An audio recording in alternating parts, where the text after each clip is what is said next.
Charmonai NCP একটা দ্বন্দ্ব চলছে, যে দ্বন্দ্ব দৃশ্যমান নয়, যে দ্বন্দ্বকে আপনি সফট কনফ্লিক্ট বলতে পারেন অথবা কোল্ড ওয়ার বলতে পারেন, শীতল যুদ্ধ বলতে পারেন। যুদ্ধ ভাব কিন্তু যুদ্ধ না, কনফ্লিক্ট ভাব কিন্তু কনফ্লিক্ট না। চরমোনাই এনসিপির মধ্যে এখন এটাই হচ্ছে। তবে এনসিপি সুযোগ বুঝে চরমোনাইয়ের চাইতে অনেক দূর এগিয়ে গেল। তামিম ইকবাল দেশদ্রোহিতার শামিল কথা বলেছেন, তিনি প্রচন্ড অপরাধমূলক কথা বলেছেন, প্রচন্ড অন্যায় করেছেন। সে যদি প্রকাশ্যে ক্ষমা না চায়, বাংলাদেশের জনগণের কাছে করজোরে যদি সে ক্ষমা না চায়, তাহলে তাকে আজ থেকে ভারতের দালাল হিসেবে ট্রিট করা হবে, তাকে বাংলাদেশে থাকতে দেওয়া হবে না। বাংলাদেশ ক্রিকেট দলের জন্য শনি আসতেছে কপালে। এখন বিষয়গুলো যেভাবে আলোচিত হওয়া দরকার ছিল, সর্ট আউট করা দরকার ছিল, সেইভাবে না করিয়া জনগণের একাংশকে খুশি করতে গিয়ে ঠাস করে একটা কথা যখন বলে ফেলছেন, এখন এই কথাতে থাকতে পারবেন? পারবেন তো না। আইসিসি কি সিদ্ধান্ত দিছে জানেন? কেন দিল আইসিসি বাংলাদেশকে? আচ্ছা, আমি জাব্বাস ভাই, মির্জা তো আপনার পারিবারিক পদবী না, তাই না? এটা আপনি লাগাইছেন পরে। আপনার বাবার নামের আগে তো মির্জা নাই, তাই না? আপনার বাবার নাম আব্দুর রাজ্জাক, আপনার এখানে মির্জা লাগাইতে হইলো। ইনফিরিয়রিটি কমপ্লেক্সে এলিট হইতে চাইছেন, নতুন বাংলাদেশের এলিট হইতে চাইছেন না? টাকা পয়সা হয়েছে, এখন মির্জা না থাকলে কেঙ্কা হয়, অসুবিধা নাই। বাংলাল্যান্ডে এভাবেই সব এলিট গড়ে উঠছে।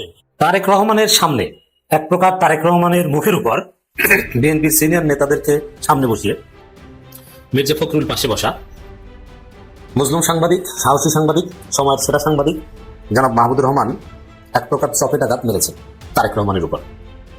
দর্শক, মাহমুদুর রহমানের একটা বক্তব্য জামাত শিবিরের লোকজন ব্যাপকভাবে শেয়ার করছে এবং প্রশংসা করছে, যে তারেক রহমানের সামনে বসে সাহসী। হারুনুর রশিদ বলেন, আগামী নির্বাচনে আওয়ামী লীগের কোনো প্রতীক নেই, ফলে আওয়ামী লীগের ভোটাররা কাকে ভোট দিবেন সেটি তাদের ব্যক্তিগত সিদ্ধান্ত। তারা চাইলে জামাত ইসলাম বা বিএনপিকে ভোট দিতে পারেন, কিন্তু কেউ যদি আওয়ামী লীগ করেন এই অজুহাতে তাকে হয়রানি করা হয় বা ধরে নিয়ে যাওয়া হয়, তা মেনে নেওয়া হবে না। এটা কি পরিষ্কার বোঝা যাচ্ছে না যে এটা ভোটের রাজনীতি এবং এটা ভোটের কৌশল? এই কৌশলে বিএনপি যদি ডে ওয়ান থেকে এগোতো, তাহলে আমার মনে হয় যে পাঁচটি বিশ্ববিদ্যালয়ে ছাত্র সংসদ নির্বাচনের যে ফলাফল, সেই ফলাফল রিভার্স ফলাফল হতেও পারত। করার কিছু নাই তো তুই উপদেষ্টা আসিস কেন? হাসিনাকে ভারত ফেরত না পাঠাতে চাইলে নাকি আমাদের কিছুই করার নেই, এই বলে শহীদানন্দ প্রভুপাদ। শুনেন, ভারতকে রাজি হতে হবে, তোমার চাইতে হবে তাকে। রাজি না হলে আসলে তো করার কিছু না, আমরা রাজি করানোর চেষ্টা করতে পারি। যেটা প্রথমে যেটা বলছেন, এটা একটু প্রসেসের ব্যাপার আছে, প্রসেসটা চলছে, দেখা যাক আমরা করতে পারি। শুনেছেন, এদের বিএনপি ঢুকেছে, দেখে দিলাম এটা উপদেষ্টা মন্ডলীতে। এত দর্শক, সবার প্রতিযোগিতা, সবার ইচ্ছা আকাঙ্ক্ষা একরকমের হয় না, অবস্থান অনুযায়ী হয় এবং ওই অনুযায়ী কথাবার্তা বলতে হয়। যেমন যে দল ক্ষমতায় আসবে না, তারা ইচ্ছা মতো প্রতিশ্রুতি দিতে পারে, অবাস্তব প্রতিশ্রুতি দিতে পারে, কারণ এই প্রতিশ্রুতি বাস্তবায়ন করার বিষয় আসবে না, অর্থাৎ প্রতিশ্রুতি যা পারি দিই।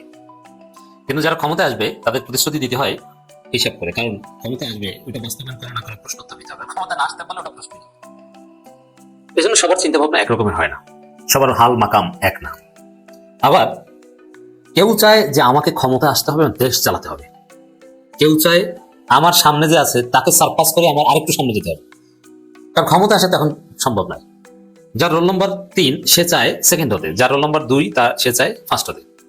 তো এটাই ন্যাচারাল হিসাব। তো সেই জায়গায় ক্ষমতা আসতে চায় মূলত জামাত, চরমোনাই এনসিপি ক্ষমতাসীন জামাতের সাথে থাকতে চায়। এখন চরমোনাই এনসিপি দুইটাই যেহেতু জামাতের মিত্র, অতএব এই দুই দলের মধ্যে একটা প্রতিযোগিতা হচ্ছে। চরমোনাই চায় যে আমি এনসিপির চাইতেও জামাতের কাছে প্রিয় হব এবং বড় হব, অথবা আর এনসিপি চায় যে না, আমি হব, আমার গুরুত্ব বেশি। এনসিপি চায় যে এনসিপি জামাতের আপন ভাইয়ের মর্যাদা পাবে আর চরমোনাই জামাতের সৎ ভাইয়ের মর্যাদা পাবে। কিন্তু চরমোনাই এবার চায় যে না, আমরা হচ্ছে জামাতের আপন ভাই, এনসিপি হচ্ছে সৎ ভাই। চরমোনাইয়ের দাবি যৌক্তিকতা কি? যুক্তি হচ্ছে যে আমরা ইসলামী দল, জামাত ইসলামী দল, অতএব আমরাই আপন ভাই, এনসিপি হচ্ছে সৎ ভাই।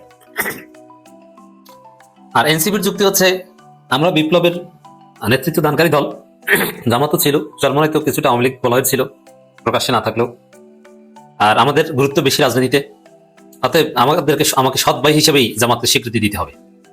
এরকম একটা প্রতিযোগিতা চলছে।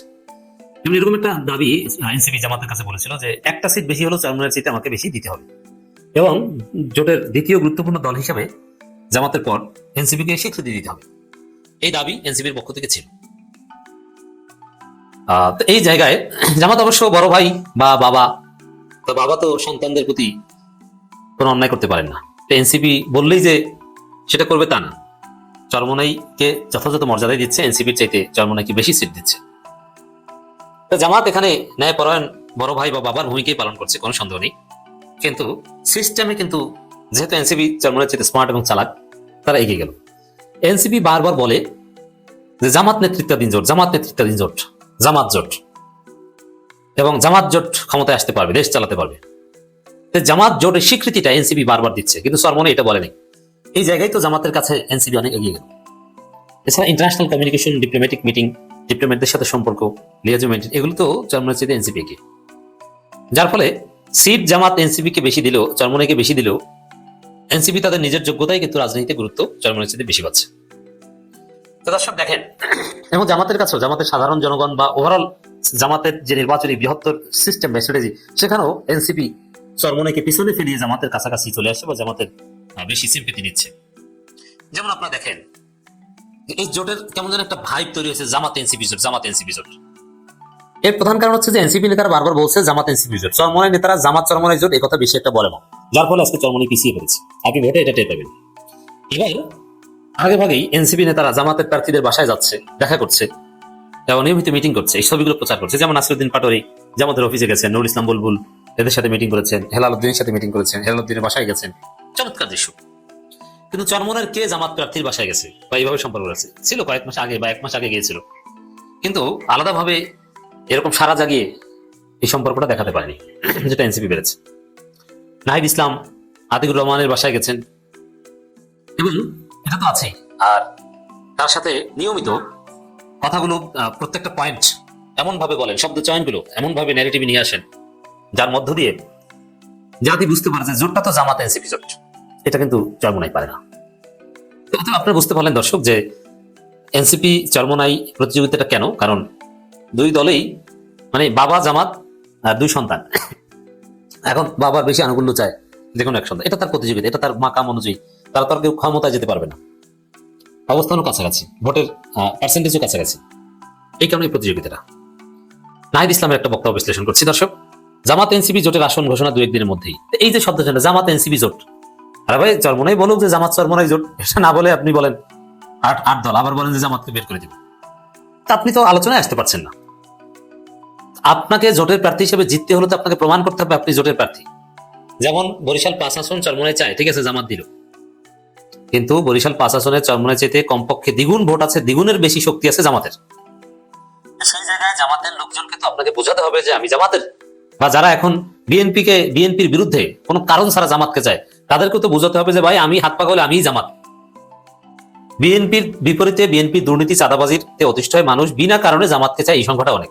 তাদেরকে তো চরমোনাইয়ের লোকজনকে বোঝাতে হবে যে আমিই জামাত। এনসিপি তো বোঝাতে পেরেছে যে আমিই জামাত, আমি এনসিপি, কিন্তু আসলে আমিই জামাত। অথবা আপনারা ধানের শীষের বিপরীতে যে দাঁড়িপাল্লা চান, ওই দাঁড়িপাল্লাই সাপটা গলে, দাঁড়িপাল্লাই হাত পা, এটা এনসিপি বোঝাতে পারছে, কিন্তু চরমোনাই পারছে না। জামাত এনসিপি জোটের আসন ঘোষণা 2-1 দিনের মধ্যে, এই শব্দটাই তো অসাধারণ, জামাত এনসিপি জোট। এবার জামাত এনসিপি জোটের আসন ঘোষণার কথা বলছে, কিন্তু 12 দলীয় জোটের কথা কিন্তু তেমন একটা বলছে না। এর মানে এই জোটকে এনসিপি চালাকি করে, এটা তাদের স্মার্টনেস, জামাত এনসিপি জোট হিসেবে একটা পরিভাষা কায়েম করার চেষ্টা করছে। এই জায়গায় তো চরমোনাই এনসিপি থেকে ধাক্কা খেয়ে পিছনে চলে যাচ্ছে। চরমোনাই এখান থেকে শেখা দরকার, জামাত এনসিপি জোট, জামাত এনসিপি আসন সমঝোতা, অথচ বাস্তবতা হচ্ছে এটা 12 দলীয় জোট, 12 দলীয় আসন সমঝোতা। অতএব এখান থেকে আমি বোঝাতে চাইছি যে চরমোনাইয়ের চাইতে এনসিপি যে চালাক এবং এনসিপি যে এগিয়ে গেছে তার প্রমাণ এটা। এই কথাগুলো আসলে ইন্টারন্যাশনাল ক্রিকেটে কতটুকু ভ্যালু রাখে। তামিম ইকবালকে ভারতের দালাল বলা হচ্ছে। তামিম ইকবাল একজন ক্রিকেটার, তিনি কিন্তু বোঝেন যে আন্তর্জাতিক ক্রিকেটে বাংলাদেশের দামটা কতটুকু, কয়েকজন খেলোয়াড়ের দাম আছে, বাংলাদেশ রাষ্ট্রকে আসলে কিভাবে দেখে। আর আইসিসি ইন্ডিয়ারই আরেকটা টিম, এটা আমরা সবাই জানি। তো সেই ভারতে গিয়া যখন আসন্ন টি-20 কাপ ক্রিকেট বাংলাদেশ খেলবে না, সাম জানাই দিচ্ছে অন্য দেশে না হলে খেলবে না, তখন আইসিসি আমাদেরকে পাল্টা ধমক দিচ্ছে। ধমক কি দিবে না? অবশ্যই দিবে। আইসিসি ভারতের পক্ষেই যাবে, কারণ ক্রিকেট বিশ্ব যদি রাজত্ব করে, পয়সা কামায়, সেটা আইপিএল কামায়, ভারত কামায়, সো ভারতের সবাই খুশি রাখে। এই জায়গাটা বাস্তব। আমরা যে কোনো সিদ্ধান্ত নেওয়ার আগে, যে কোনো বক্তব্য দেওয়ার আগে একটু ভাইবা চিন্তা দেওয়া ছিল, কারণ কথা তো বইলা ফেলছে। এখন যে আইসিসি যে আমাদের বাস দিচ্ছে, এই বাস খাওয়ার খবর কেন প্রকাশ হলো না? আমি তথ্যসূত্র দিচ্ছি আপনার সময়ের কণ্ঠস্বর গণমাধ্যমে। আপনারা জানেন যে বিসিবির যে বক্তব্য ছিল, বিসিবি কিন্তু ধমক দেয় নাই, হুঁশিয়ারি দেয় নাই, তবে পত্রিকাগুলোতে একটু অতিরঞ্জিত করা হয়েছে, একটা অনুরোধ জানাইছিল যে নিরাপত্তা ইস্যু, এটা যৌক্তিক যে বাংলাদেশের ক্রিকেট দলকে ভারত কিভাবে নিরাপত্তা দিবে, এটা নিয়ে ভারতের সাথে আলোচনা হওয়া উচিত ছিল। যে যদি আপনারা আমাদের নিরাপত্তা ব্যবস্থাটা ব্যালেন্স করতে না পারেন, তো সেই ক্ষেত্রে আমরা তো ভাই খেলতে যেতে পারবো না। আমাদের খেলোয়াড়দের জীবনের দাম আছে, যেহেতু দুই দেশের মধ্যে একটা অস্থির পরিস্থিতি আছে। কিন্তু তা না বলে সরাসরি মুস্তাফিজ ইস্যুতে যখন বাংলাদেশের শক্ত একটা অবস্থান হয়ে গেল, এবার আসেন আইসিসি কি সিদ্ধান্ত দিচ্ছে।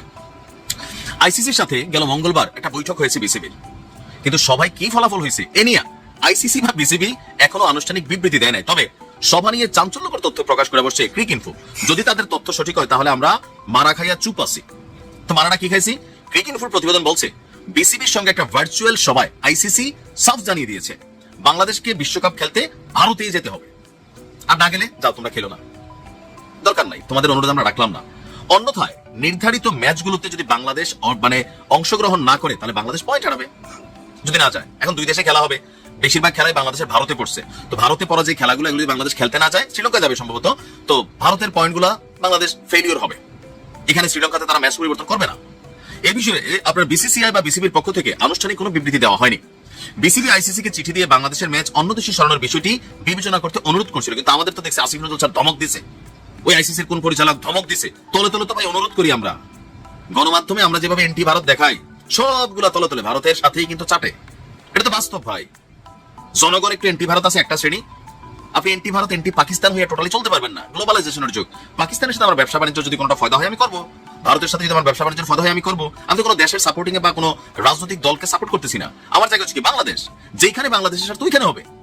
এখন সিস্টেমের মধ্যে আমি দুর্বল একটা রাষ্ট্র, এমনি হারি, বেল নাই, কোনো স্পন্সর নাই, নিজের দেশে ক্রিকেট খেলাতে বিদেশির স্পন্সর করা লাগে, মালা ঠোলা নিয়ে দেশ খেলে, আইসিসির টাকায় যে দেশের অর্ধেক ক্রিকেটের টাকা চলে, অনুদানে চলে, সেই দেশ যদি এরকম হুমকি দেয় তাহলে এটাকে আমলে নিয়ে আমরা বুঝে নিতে হবে। না না না মানি না, এগুলো বলে পাগলামি কথাবার্তা, এগুলো পাত্তা দেয় ইন্টারন্যাশনাল লেভেলে।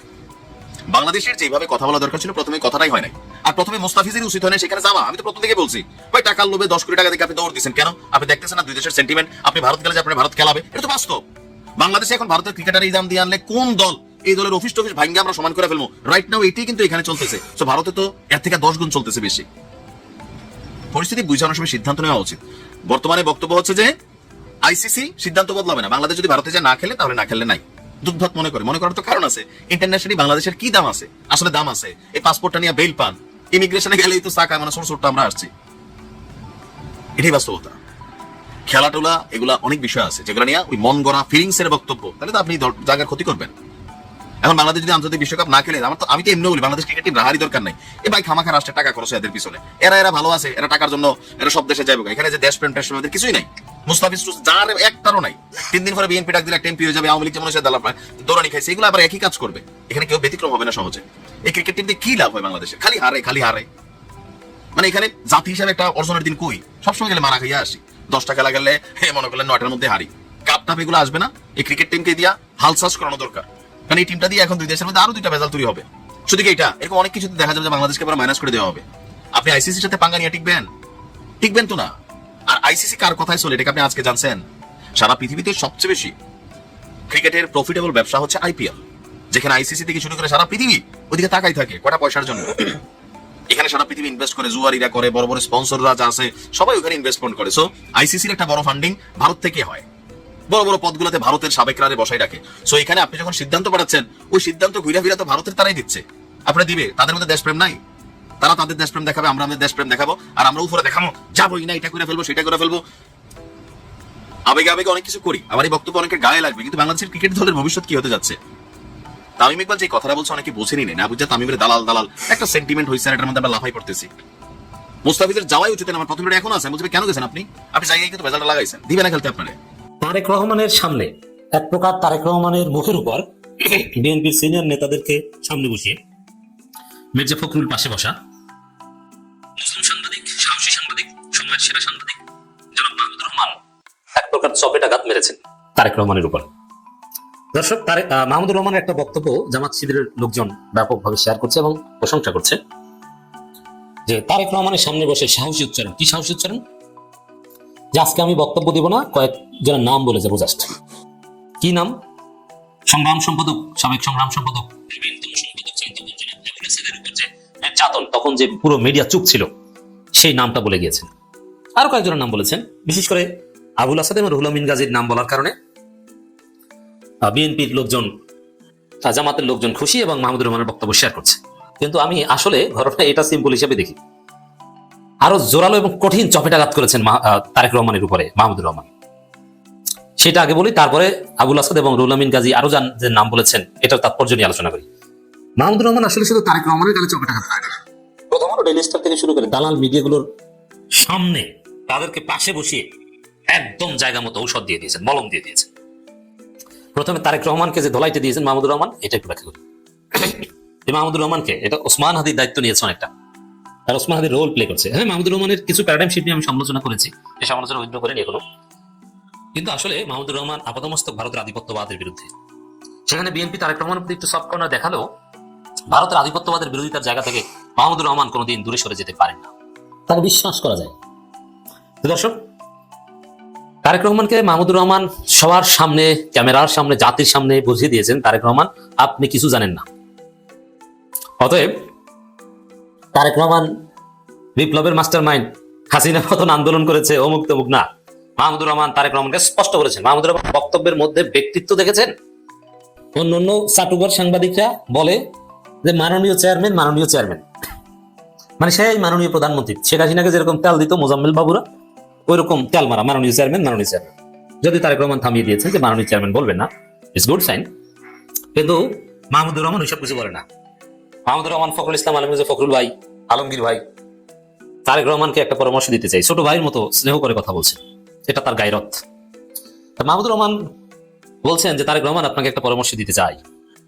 শেখ মুজিবের সাথে তুলনা করেছেন। শেখ মুজিব 1971 সালে যুদ্ধের সাথে শেখ মুজিবের সম্পর্ক ছিল না, জানতেন না কিভাবে দেশে যুদ্ধ হয়েছে, কিভাবে কি ঘটেছে, তিনি জানার চেষ্টাও করেননি। দেশে আসার পর তাকে ভারত এবং তার কাছের লোকজন যা বুঝিয়েছে মনে করেছে ওইটি মুক্তিযুদ্ধ। তো এই জন্য তিনি বাস্তবতা থেকে দূরে ছিলেন, যার ফলে পতন হয়েছে, টিকতে পারেনি। তারেক রহমান এখন ওই দিকে যাচ্ছে। বলছেন যে তারেক রহমান আপনি 17 বছর কি হয়েছে আপনি জানেন না, তা আপনার আশেপাশের লোক আপনাকে যা জানিয়েছে আপনি ওইটাই জানেন, যে বিশ্বাস করেছেন। ভালো হয়ে যান, সতর্ক হয়ে যান, নইলে বিপদ আছে। এটি মূল কথা মাহমুদুর রহমানের। তাহলে কথাটা কি দাঁড়ালো, যে 17 বছর কি ঘটেছে আপনি জানতেন না। তা এখান থেকে মাহমুদুর রহমানের বক্তব্য থেকে স্পষ্ট যে বাংলাদেশে হাসিনা পতন আন্দোলন, গণতান্ত্রিক আন্দোলন, জুলাই আন্দোলন, এগুলোতে তারেক রহমান আসলে ওইভাবে কোনো মুখ্য ভূমিকা নাই। এবং আরো কি হয়েছে, কিভাবে কি হয়েছে, এটা তারেক রহমান জানেন। এমনকি ভারত কিভাবে কি করেছে ওটাও তিনি জানেন না। তাকে যা মির্জা ফখরুল্লাহ বুঝিয়েছে ওইটাই জানেন, কিন্তু এটা ভুল। যেহেতু তারেক রহমানের এবং বলেছে আপনার আশেপাশের লোক যা বুঝিয়েছে এবং সেটা সঠিক না, এর মানে তারেক রহমানের আশেপাশে সব ভারতের দালাল, আর ভারতের দালালেরা তারেক রহমানকে ভুল বুঝিয়েছে। এবং এই ভুলের ফলে সামনে তারেক রহমান ক্ষমতা আসলো 1.5 বছরের বছর টিকতে পারবেন না, গণঅভ্যুত্থানের মাধ্যমে তার পতন হবে। এর চাইতে করুণ পরিণতি হতে পারে। অতএব তারেক রহমান কিছু জানেন না, এটা একটা চপেটাঘাত। আর আপনাকে ভুল বুঝাচ্ছে, তার মানে আপনি ভুলের মধ্যে আছেন, আপনার সামনে বিপদ। এই তিনটা হচ্ছে মাহমুদুর রহমানের বক্তব্যের কি পয়েন্টস, দ্যাটস ভেরি সিগনিফিকেন্ট। আমি বিশ্বাস করি তারেক রহমান একদিন বুঝবে যে মাহমুদুর রহমান কি বলেছেন। দেখুন, ইতিহাসে এটা বিশ্লেষণ হবে যে একদিন একটা প্রোগ্রামে মাহমুদুর রহমান এভাবে তারেক রহমানকে মুখের উপর সতর্ক করেছিলেন, কিন্তু সেই সতর্কবার্তা নেননি। যে রহমানের ইতিহাস যদি পড়েন, শেখ মুজিবের ইতিহাস যদি পড়েন, এমনকি ওসমান হাদির ইতিহাস যদি পড়েন, এগুলো বলা হয় যে অমুকে তাকে সতর্ক করেছিল কিন্তু তিনি কানে দেননি। এটাও একদিন পড়বে বিএনপি যে মাহমুদুর রহমান তারেক রহমানকে সতর্ক করেছিল, আপনার আশেপাশে যারা আছে তাদের ব্যাপারে সতর্ক হন, আপনি কিছু জানেন না, আপনাকে ভুল বোঝানো হচ্ছে। গত 17 বছরের ইতিহাস আপনি জানেন না কিভাবে কি ঘটেছে, কারা দেশে সংগ্রাম করেছে, এটা জানেন না বলে আপনি আজকে হুজুরদের মৌলবাদী বলছেন, আপনি দক্ষিণ পন্থার বা ইসলামপন্থীদের উগ্রবাদী বলছেন, আপনি বামপন্থী ভারতপন্থী রাজনীতি করছেন, আপনি জানেন না বলে। আপনি জনগণের পালসের বিরুদ্ধে রাজনীতি করছেন, আপনার ধ্বংস, আপনার পতন অনিবার্য। এটা একদিন ইতিহাসে স্টাডি হবে, বিএনপির ইতিহাসে। দর্শক, এরপরে মাহমুদুর রহমান আমার দেশে প্রথম আলো ডেইলি স্টারকে, কালের কণ্ঠ, এই বাল মিডিয়া কিংবা বসুন্ধরা মিডিয়া এদেরকে ধোলাই দিয়েছেন যে আবুল আসাদকে তার অফিস থেকে দাড়ি ধরে টেনে পুলিশিয়ে দেওয়া হয়েছে, তারপরে জেল খেটেছেন, স্ত্রীর মৃত্যুর সময় পাশে থাকতে পারেননি, অসুস্থতার সময় পালিয়ে থাকতে হয়েছে। এই যে ভয়ানক নির্যাতন, এই বিষয়ে বাংলাদেশের মিডিয়াগুলো, দালাল মিডিয়াগুলো কিচ্ছু বলেনি, অথচ তারা বলতে পারত। প্রবীণ সম্পাদক কিচ্ছু বলেননি। এইভাবে এইরকম একটা প্ল্যাটফর্মে দাঁড়িয়ে মাহমুদুর রহমান আবুল আসাদের কথা বলেছেন, কাজী রুহুল আমিন গাজীর কথা বলেছেন, শফিক রহমানের কথা বলেছেন, কনক সরোয়ারের কথা বলেছেন। আজকে কনক সরোয়ার এদেরকে তো বিএনপি দেখতেই হবে না, অথচ তারেক রহমানের বক্তব্য লাইভ করার কারণে কনক সরোয়ার জীবন তছনছ করে দিয়েছে। অতএব আজকে তারেক রহমান মাহমুদুর রহমানের এই বক্তব্য থেকে যদি শিক্ষা না নেন এবং উপলব্ধি না করেন যে আমি মুসলিমদের জন্য কি করেছি, এবং স্পষ্টভাবে সতর্ক করেছেন এই বিতর্কিত মিডিয়াগুলো যারা এই ভূমিকা পালন করেছে, যারা সাংবাদিকদের উপর জুলুম দেখেও না দেখার ভান করেছে, মুখে কুলু পেটেছিল, আজকে তাদের কথা বিশ্বাস করেন তারেক রহমান। আর তাদের কথা বিশ্বাস করার কারণেই আপনি কঠিন পরিস্থিতি পড়তে পারেন, সামনে আপনার জন্য বিপদ অপেক্ষা করছে। তো শেখ মুজিবের যে পরিণতি হয়েছিল সেই ওই পরিণতি হতে পারে মাহমুদুর রহমান এরকম একটা আনামত হয়েছে। তাই আমার বিশ্লেষণ হচ্ছে, এটা লিখে রাখেন, যদি বাই চান্স যদিও এটা সুযোগ নেই সুষ্ঠু নির্বাচন হলে তারেক রহমান ক্ষমতা আসেন, তাহলে 1 থেকে 1.5 বছরের মধ্যে গণঅভ্যুত্থানের মাধ্যমে তারেক রহমানের পতন হবে। আর গণঅভ্যুত্থানের মাধ্যমে কারো পতন হলে তখন তার অবস্থা হয় হাসিনার মতো, নইলে মুজিবের মতো। বিএনপির উপলব্ধির কথা, বিএনপি পুরো দল হিসেবে উপলব্ধি করতে পেরেছে কিনা সেটা ভিন্ন বিষয়। এই উপলব্ধির একটা বড় প্রেক্ষাপটটা ছিল হচ্ছে বিশ্ববিদ্যালয়গুলোতে ছাত্র সংসদের যে ভরাডুবি, ছাত্র সংসদ নির্বাচনে ভরাডুবি এবং শিবিরের কাছে হেরে যাওয়া, এখান থেকে বোধহয় একটা উপলব্ধি বিএনপির হওয়ার কথা যে জাতীয় নির্বাচনেও এটা হতে পারে। এখন বিশ্ববিদ্যালয়গুলোতে এই গণহারে পরাজয় কেন হলো? অনেকে বলেন যে বিশ্ববিদ্যালয়গুলোতে মানে কি বলবো যে লুকিয়ে থাকা যে ছাত্রলীগের ভোট কিংবা আওয়ামী লীগের ভোট, সেই ভোটগুলো শিবিরের প্যানেলে চলে গেছে। শিবিরের প্যানেলে চলে যাওয়ার কারণে এই ফলাফল বিপর্যয় হয়েছে, যেটা বিএনপি বিশ্বাস করেনি, টেরও পায়নি। তাদের রাজনীতির একটা খামতি ছিল সেই জায়গায়। আবার মানে ছাত্রলীগের ভোট শিবিরে চলে যাবে এরকম ভাবনা আসলে কারো থাকারও কথা নয়, যে ছাত্রলীগ কি শিবিরকে ভোট দেবে, এই প্রশ্ন থাকারই কথা। কিন্তু সম্ভবত ব্যাপারটা উল্টো হয়েছে। কিন্তু জাতীয় নির্বাচনেও যদি ব্যাপারটা উল্টো হয়ে যায়, প্রেক্ষাপটটা কিন্তু চেঞ্জ হয়ে যাবে। হারুনুর রশিদ সেই কারণেই বলছেন, চ্যানেল 24 তাকে নিয়ে এই খবরটা করেছে, তাদের শিরোনামটা দেখে নিন। সেখানে বলছেন তিনি, নিরপরাধ আওয়ামী লীগ নেতাকর্মীদের গ্রেপ্তার করা হলে থানা ঘেরাওয়ের হুঁশিয়ারি হারুনের। অর্থাৎ নিরাপরাধ যারা অপরাধী না এরকম আওয়ামী লীগের নেতাকর্মীদের যদি গ্রেপ্তার করা হয় তাহলে বিএনপি থানা ঘেরাও করবে। এতদিনে এসে মনে হচ্ছে না যে বিএনপির এই নেতা ভোটের রাজনীতিটা উপলব্ধি করতে পেরেছেন, বিশেষ করে তার নির্বাচনী এলাকায় ভোটের রাজনীতিটা তিনি ঠিকঠাকভাবে বুঝে উঠতে পেরেছেন। আমার মনে হচ্ছে সেটাই। কি বলছেন তিনি? আওয়ামী লীগের নিরপরাধ নেতাকর্মীদের হয়রানি এবং বা গ্রেপ্তার করা হলে জনসাধারণকে সঙ্গে নিয়ে থানা ঘেরাওয়ের হুঁশিয়ারি দিয়েছেন বিএনপি চেয়ারপারসনের উপদেষ্টা। ছোটখাটো নেতা না কিন্তু তিনি, বিএনপি চেয়ারপারসনের উপদেষ্টা, চাঁপাইনবাবগঞ্জ 3 আসনের বিএনপির প্রার্থী হারুনুর রশিদ। আজকে রাতে চাঁপাইনবাবগঞ্জে গত রাতে চাঁপাইনবাবগঞ্জ পৌরসভার নয়াগোলা এলাকায় কল্যাণপুর যুব সংঘের আয়োজনে অনুষ্ঠিত নাইট মিনি ক্রিকেট টুর্নামেন্টে প্রধান অতিথির বক্তব্যে তিনি এই কথা বলেন। হারুনুর রশিদ বলেন, আগামী নির্বাচনে আওয়ামী লীগের কোনো প্রতীক নেই, ফলে আওয়ামী লীগের ভোটাররা কাকে ভোট দেবেন সেটি তাদের ব্যক্তিগত সিদ্ধান্ত। তারা চাইলে জামাত ইসলাম বা বিএনপিকে ভোট দিতে পারেন, কিন্তু কেউ যদি আওয়ামী লীগ করেন এই অজুহাতে তাকে হয়রানি করা হয় বা ধরে নিয়ে যাওয়া হয়, তা মেনে নেওয়া হবে না। এটা কি পরিষ্কার বোঝা যাচ্ছে না যে এটা ভোটের রাজনীতি এবং এটা ভোটের কৌশল? এই কৌশলে বিএনপি যদি ডে 1 থেকে এগোতো, তাহলে আমার মনে হয় যে 5টি বিশ্ববিদ্যালয়ে ছাত্র সংসদ নির্বাচনের যে ফলাফল, সেই ফলাফল রিভার্স ফলাফল হতেও পারত। তিনি আরো বলেন, ইতিমধ্যে এমন কিছু ঘটনা ঘটেছে যেখানে আওয়ামী লীগ করার অভিযোগ তুলে মানুষকে হয়রানি করা হয়েছে। তাই আমি স্পষ্টভাবে বলে দিতে চাই, যাদের বিরুদ্ধে সুনির্দিষ্ট অভিযোগ বা মামলা নেই তাদের যেন কোনোভাবেই হয়রানি করা না হয়। তা না হলে জনগণকে সঙ্গে নিয়ে আমি নিজেই থানা ঘেরাও করব। বিএনপির এই নেতা বলেন, আওয়ামী লীগের সময় আমরা ঘরে বসে থেকেও মামলা খেয়েছি, এখন যদি নিরাপরাধ মানুষকে মিথ্যা মামলায় আটক করা হয় তাহলে পার্থক্য কোথায়? দারুণ একটা উপলব্ধি। মানে আগেরটাকে যদি আমি খারাপ বলি, একই কাজ যদি আমি করি তাহলে পার্থক্যটা থাকলো কোথায়? আমিও তো সেই খারাপের দলেই চলে গেলাম। এদেশে আওয়ামী লীগের লোকজন এদেশে যারা আওয়ামী লীগের লোকজন বাস করে সবাই কি অপরাধী? এই প্রশ্নও তিনি করেছেন। নির্বাচিত হলে প্রশাসনকে জবাবদিহির আওতায় আনার অঙ্গীকারও তিনি করেছেন। বলেছেন, চাঁপাইনবাবগঞ্জে কোনো অন্যায়, চাঁদাবাজি, দখলদারি চলবে না। আমি বিএনপি করি বলে বা এমপির লোক বলে কেউ অন্যায় করলে ছাড় পাবে না। তিনি যখন বলছেন যে আওয়ামী লীগ করার অপরাধে জবরদখল করা কিংবা অন্যায় অত্যাচার করা, টর্চার করা, মব করা, এটার বিরুদ্ধে যখন কথা বলছেন, আজকে যখন এই আলোচনা করছি তখন আজকেই আমরা দেখেছি চট্টগ্রাম বিশ্ববিদ্যালয়ে একজন শিক্ষককে তিনি আওয়ামীপন্থী শিক্ষক বলে তথাকথিত মববাজেরা মব করে তাকে হেনস্থা করেছে, তাকে আহত করেছে, তাকে শারীরিকভাবে লাঞ্ছিত করেছে, মারপিট করেছে এবং তাকে ধরে নিয়ে পুলিশে দেওয়ার ঘটনাও ঘটেছে। এবং সেই শিক্ষকের বিরুদ্ধে বহু শিক্ষককে আবার কথা বলতেও শোনা গেছে যারা মবকে সাপোর্ট করে বলেছেন তার বিরুদ্ধে কোনো ধরনের মব হয়নি। এই ঘটনাগুলো বিশ্ববিদ্যালয়ে ঘটেছে বলেই এই বিশ্ববিদ্যালয়গুলোর ছাত্র সংসদ নির্বাচনের ফলাফলটা আমরা দেখেছি কি হয়েছে। তার মানে এটা বলছি না যে এই ঘটনাগুলো মানে বিএনপি করেছে কিংবা ছাত্রদল করেছে, কিন্তু বিশ্ববিদ্যালয়গুলোতে ছাত্রলীগের যারা কর্মী কিংবা ছাত্রলীগের যারা সমর্থক তাদেরকে নানাভাবে টর্চার করা, নানাভাবে বিশ্ববিদ্যালয় থেকে বের করে দেওয়া, লাঞ্ছিত করা, ধরে মারা, পুলিশে দেওয়া, বিশ্ববিদ্যালয় থেকে বহিষ্কার করা, একাডেমিক ক্যারিয়ার শেষ করে দেওয়া, এই ঘটনাগুলো তো গত 16-17 মাসে ঘটেছে।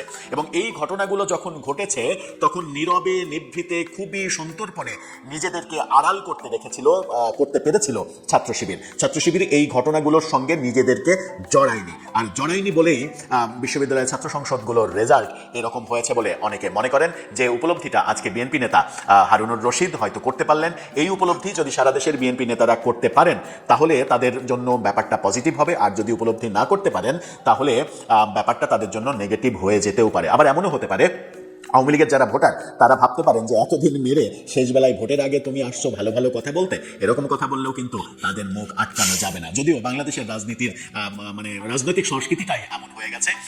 সামাজিক যোগাযোগ মাধ্যমে ব্যাপকভাবে প্রচারিত হচ্ছে, সেটা হচ্ছে ক্রিকেটার তামিম ইকবাল ইনি কি বাংলাদেশের নাগরিক নাকি ভারতের নাগরিক? সেখানে অনেকেই এরকম মন্তব্য করছে যে না, তিনি বাংলাদেশের নাগরিক নয়, তিনি ভারতের নাগরিক, ভারতের বাসিন্দা। তামিম ইকবালকে ঘিরে হঠাৎ করে এরকম আলোচনা কেন সোশ্যাল মিডিয়ায় ছড়িয়ে পড়লো? তামিম ইকবাল একটা বক্তব্যে, এক জায়গায় বক্তব্যে তিনি বলেছেন বিসিবি হচ্ছে স্বাধীন সত্তা, এটা ইন্ডিপেন্ডেন্ট। তাহলে কেন তারা রাষ্ট্রের সিদ্ধান্ত মেনে নিল? রাষ্ট্র এখানে খেলোয়াড়দের চিন্তা না করে তারা রাজনীতি করলো। মুস্তাফিজুর রহমানের এই বিষয়টা কি অন্যভাবে সমাধান করা যেত না? তামিম ইকবালের এই কথা রাষ্ট্রদ্রোহিতার শামিল কিনা, এবং এই রাষ্ট্র তামিম ইকবালের কানের উপরে দুটো থাপ্পড় দেবে কিনা, সেই বিষয়ে আমি পরে আসছি। তার আগে এই বিষয়টি আসলে আমরা বোঝার চেষ্টা করি যে আসলে কি বিসিবি ইন্ডিপেন্ডেন্ট, রাষ্ট্রের সার্বভৌমত্বের চেয়ে ইন্ডিপেন্ডেন্ট? সার্বভৌমত্বের প্রশ্নে বা বাংলাদেশের কোন প্রতিষ্ঠান, বাংলাদেশের ভিতরে কোন প্রতিষ্ঠান কি বাংলাদেশের সার্বভৌমত্বের চেয়ে ইন্ডিপেন্ডেন্ট? রাষ্ট্রের সাথে রাষ্ট্রের যখন কোনো ব্যাপার ঘটবে তখন সে তার সমস্ত প্রতিষ্ঠানের উপরে, তার সবার উপরে তার ইন্ডিপেন্ডেন্ট, এবং তিনি সবাইকে সেখানে খবরদারি করাতে পারবেন, এবং রাষ্ট্র চাইলে কাউকে বাদ দিতে পারবেন, কাউকে গ্রহণ করতে পারবেন। সেটি ভালো কি মন্দ সেটা পরের ব্যাপার, ওই আলাপ পরে, অন্য ইস্যু। কিন্তু সার্বভৌমত্বের প্রশ্নে রাষ্ট্র সবাইকে নিয়ন্ত্রণ করবে এবং সবাই রাষ্ট্রের নিয়ন্ত্রিত। তাহলে প্রথম কথা, তামিম ইকবাল যে বক্তব্য দিলেন যে বিসিবি ইন্ডিপেন্ডেন্ট, এটা একেবারে বোগাস কথা এবং ফালতু কথা বলেছে, একবার মূর্খের মতো কথা বলেছে। তামিম ইকবাল যে বিষয়টা জানে না সেই বিষয়ে তার কথা বলাই উচিত হয়নি। এই কথা বলে সে মূলত বিসিবিকে রাষ্ট্রের উপরে দাঁড় করিয়েছে, বিসিবিকে, বাংলাদেশ ক্রিকেট বোর্ডকে, বা তিনি মনে করেন যে বাংলাদেশ ক্রিকেট বোর্ড সম্পূর্ণ আলাদা একটা রাষ্ট্র, রাষ্ট্রের ভিতরে রাষ্ট্র, সুতরাং এটা অবশ্যই দেশদ্রোহিতার শামিল। এখন তামিম ইকবালকে এই বিষয়ে কথা কেন বলতে হলো? যখন মুস্তাফিজুর রহমানকে ভারতীয় ক্রিকেট বোর্ড অর্ডার দিয়েছে কলকাতা নাইট রাইডার্সকে 9 কোটি টাকা দিয়ে, কিন্তু তারা কিনে নিয়ে গেছে চুক্তিবদ্ধ হয়ে, তাহলে চুক্তিতে প্রথমে কিন্তু সে চুক্তির খেলাপ করলো। এরকম অনেকবার করেছে, সামনে আরো করছে, নিয়মিতই করছে তারা। তো মুস্তাফিজুর রহমানের মতো একজন ক্রিকেটার, যে মুস্তাফিজুর রহমান কি তামিম ইকবাল মুস্তাফিজুর রহমানের পায়ের কাছেও না, সুতরাং সেই মুস্তাফিজুর রহমানকে যখন এইভাবে কলকাতা অপমান করলো, ভারত এইভাবে অপমান করলো, তখন তামিম ইকবাল কোথায় ছিল? তামিম ইকবালের মুখ দিয়ে কোনো কথা বের হয়েছে? বের হয় নাই তো, কারণ সে তো এখানে বলবে না, সে তো এখানে মানে স্বার্থপর, একেবারে সেলফিশ যেটাকে বলে, নিজের স্বার্থ চরিতার্থ করার জন্য সে ওখানে কোনো কথা বলে নাই। এটা যদি ভারতের ক্ষেত্রে এরকম হতো, ভারত কি করতো? ভারতের কোনো ক্রিকেটার কিছু করে থাকতো না, কেউ থাকতো না, সবাই উঠে পড়ে লাগতো। এবার বিসিবির একজন পরিচালক নাজমুল হাসান, তিনি তামিম ইকবালের এই বক্তব্যকে দালাল বলেন, ভারতের দালাল বলেন। আমি তো মনে করি এটা কম বলা হয়েছে, নাজমুল হাসানকে আরো বেশি কিছু বলা দরকার ছিল, কিন্তু তিনি কম বলেছেন। আচ্ছা, এইটা বলার পরে এইবার ক্রিকেটের আরো যে কোয়াব, যে ক্রিকেটের সংগঠন, তারা, তারপরে যে তাইজুল ইসলাম, ওই তাসকিন আহমেদ, এগুলো কি করেছে? তামিম ইকবালের পক্ষ নিয়ে তারা মানে এদের উপরে নাজমুল হাসানকে ক্ষমা চাইতে বলছে। নাজমুল হাসান ক্ষমা চাইবে মানে প্রত্যেককে, বাংলাদেশের জনগণের ঠেলা তো বোঝো নাই, একবারে ঠেলা যখন দেবে তখন একবারে ভিতর দিয়ে দেবে।